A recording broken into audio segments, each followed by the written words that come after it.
Hello there everyone. Today we are going to be talking about why Nox support is actually a shockingly viable support pick if you're going to play Nox a little bit differently. We're going to cover all those differences here, but before we can talk about differences, you need to understand the basics. Now we're going to start by talking about Nox's abilities just real quick so we're all on the same page. Nox's first ability is a line attack that grabs the first god hit and roots/cripples them in place.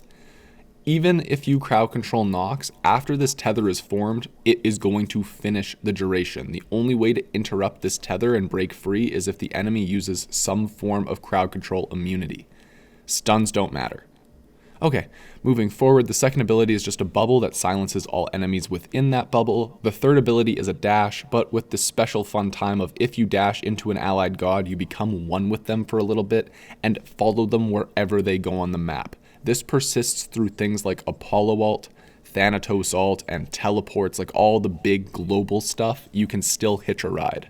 And then finally, the ultimate, you throw a giant ball of darkness which deals damage, then deals ticking damage and lowers the amount of damage that enemies do depending on if you actually hit them. Now we're going to talk about Nox support specific stuff, and the most important thing to remember with Nox is you are playing 6-dimensional chess with your first and second ability. Yes, the combo is strong. It is especially strong in mid-game, even in support, because the base damage is pretty good.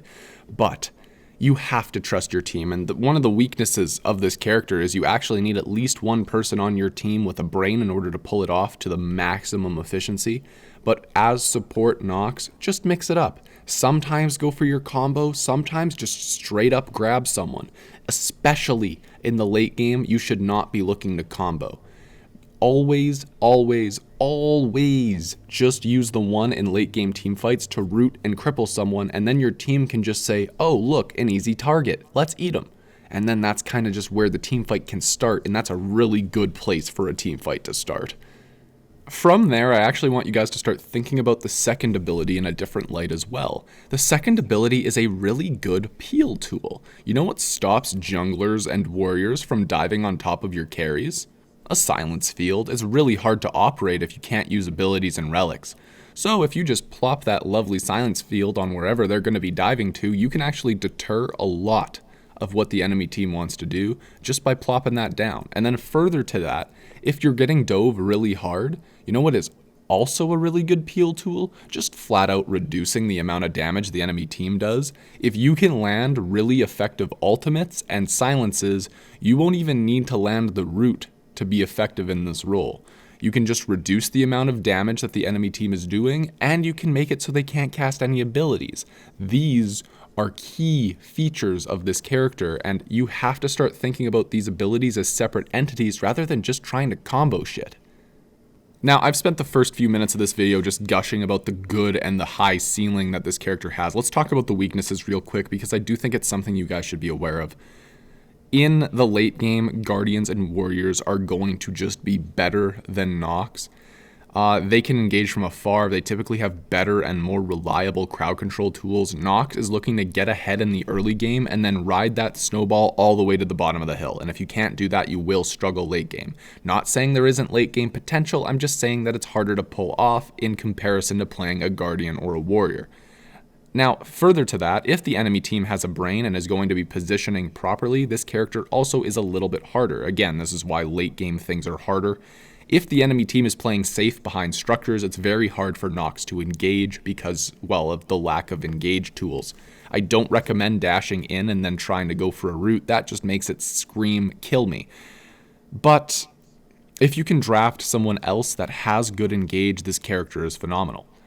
Now, this is the final point, and you're going to say to yourself, shouldn't we be doing this anyway? And yes, you should, but especially important with Nox is you need to hit abilities. If you don't hit abilities on Nox, you are just a walking gold farm for the enemy team. You have to hit these abilities, especially the 1. You can whiff the 2. The 2 is really good for just controlling an area, but the 1 is by far the most important thing. So make sure you're reliably hitting this first ability, otherwise you're just kind of the walking dead. Now, further, I have matchup notes that I'm just quickly going to cover. So I actually think that Nox is good in all matchups. Early game, I already talked about how this character struggles a little bit later. But the one thing I have to say is, since you are a mage in support, I am going to recommend that you be careful of the early jungle rotation. Enemy team locks in Arachne, maybe put down some extra wards early and really utilize that second relic that just gives you vision, because they're going to come and try and kill you early because you're an early game mage.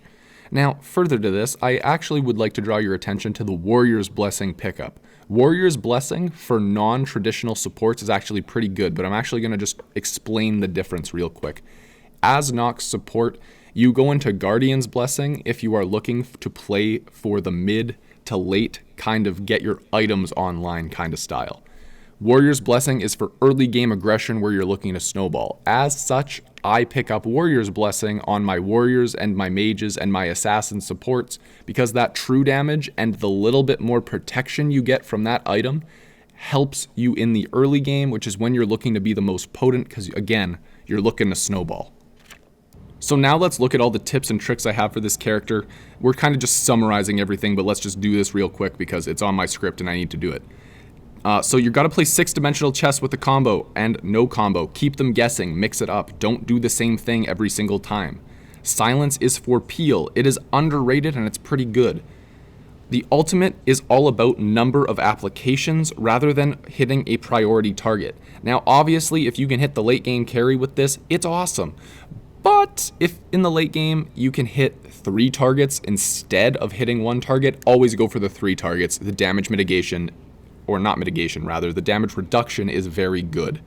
Now, further to this, we have a great mid-game. The mid-game is when your base damage is really good. For your ability leveling order, you're typically going to upgrade the silence field to max first, and then the cripple, and then the dash, blah, blah, blah. But the mid-game is where this kind of comes to a head when the silence is at its full rank, and that's when you're going to look to combo the most, but once again, keep them guessing. And then finally, remember, Snowball is the name of the game. This pick gets hard if you're even or behind in the late game, so try to prevent that. Anyways, I think Nox is a strong pick. Thank you guys for watching. If you liked, leave a like, and subscribe if you're new. See you in the next one, guys.